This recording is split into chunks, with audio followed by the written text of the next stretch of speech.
Isaac Newton ရဲ့ laws of motion ကဘာလဲ law of motion မှာဆိုရင် Newton first law Newton second law နဲ့ Newton third law ဆိုပြီး law 3ခုရှိတယ်ပထမတစ်ခုဖြစ်တဲ့ Newton first law ကို law of inertia လို့ခေါ်တယ်ဒီ law ကဘာကိုပြောပြလဲဆိုရင်ရက်နေတဲ့အရာဝတ္ထုကရက်မြင့်အတိုင်းရက်နေပြီးတော့ရွေးရှားနေတဲ့အရာဝတ္ထုကရွေးရှားမြင့်အတိုင်းရွေးရှားနေတယ်ဒါကဘာကိုပြောရလဲဆိုတော့ဥပမာ mass 50 kg ရှိတဲ့အတုံးတစ်တုံးကိုလူတစ်ယောက်က R100 Newton နဲ့အရှိဘက်ကိုတွန်းတယ်ပြီးရင်နောက်တဲ့လူတစ်ယောက်ကအဲ့အတုံးကိုပဲ100 Newton နဲ့အနောက်ဘက်ကိုပြန်တွန်းတယ်ဒီမှာဆိုရင်လူနှစ်ယောက်ရဲ့အတုံးပေါ်ကိုတက်ရောက်တဲ့အားနှစ်ခုက100 Newton ချင်းတူနေတယ်တနည်းအားဖြင့်အားရဲ့ magnitude တူတယ်ဒါပေမဲ့ဒီမှာမတူတာ direction ပထမလူကအရှိဘက်ကိုအားတက်ရောက်တယ်ဒုတိယလူကကြတော့ပထမလူရဲ့ဆန့်ကျင်ဘက်အနောက်ဘက်ကိုအားတက်ရောက်တယ်အားနှစ်ခုက opposite direction ဖြစ်သွားတဲ့အတွက်ဒုတိယလူရဲ့အား100 Newton ရဲ့အရှိန်မှာအနောက်ဖြစ်သွားတယ်အဲ့တော့ n အားနှစ်ခုကကျေးသွားပြီးတော့အသက်တင်အား f နဲ့က0ဖြစ်သွားတယ်အတုံးက acceleration ဖြစ်ပေါ်ပဲနဲ့ရက်မြင့်အတိုင်းရက်နေတယ်ဆိုတဲ့သဘောအသက်တင်အားမတက်ရောက်မချင်းအတုံးကငြိမ်မြင့်အတိုင်းငြိမ်နေလိမ့်မယ်အကယ်၍ပထမလူကသာ100 Newton မဟုတ်ဘဲနဲ့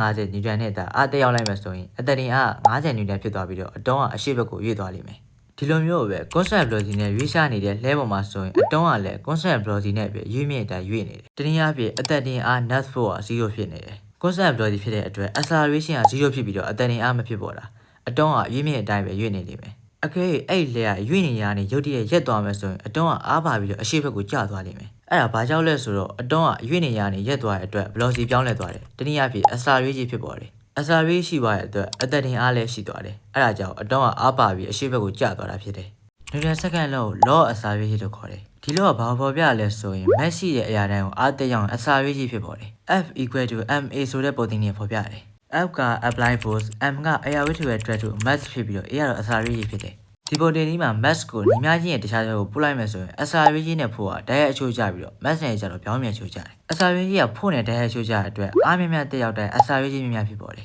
ဥပမာလူတစ်ယောက်က50 kg ရှိတဲ့အတုံးတစ်တုံးအား100 Newton နဲ့တွန်းလိုက်မယ်ဆိုရင်အတုံးက2 m/s²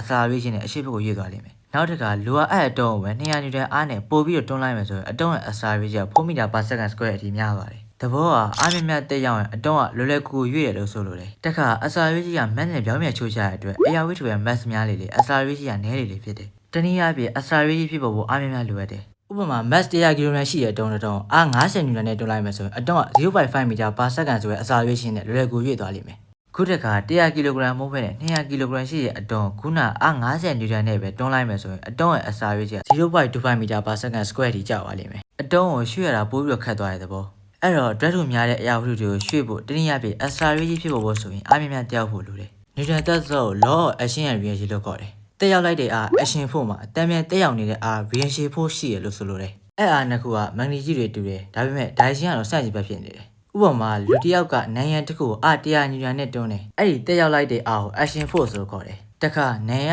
လူ100 Newton အားနဲ့ဆန့်ကျင်ဘက်ပြန်တွန်းနေတယ်တနည်းအားဖြင့် reaction force ပြန်တက်ရောက်နေတယ်ဒီမှာသိထားမှာတစ်ခုကအဲ့အားနဲ့တစ်ခုကမတူညီတဲ့အရာတစ်ခုကိုအားတက်ရောက်တယ်ဆိုတာပဲ action force ကနိုင်ရဆိုတဲ့အရာကိုတက်ရောက်နေတာဖြစ်ပြီးတော့ reaction force ကလူဆိုတဲ့အရာပေါ်တက်ရောက်နေတာအဲ့ဒါကြောင့် Newton တက်လို့မှာဆိုရင်အားနှစ်ခုလုံးကမကြေသွားဘဲနဲ့တက်ရောက်မြင့်တိုင်းတက်ရောက်နေတယ် Newton တက်လို့တနက်ပြတဲ့အခါမှာတခြားတွေ့နိုင်တယ်တနက်ပြတဲ့အခါ recoil ဆိုတဲ့အရာ Newton တက်လို့ပဲ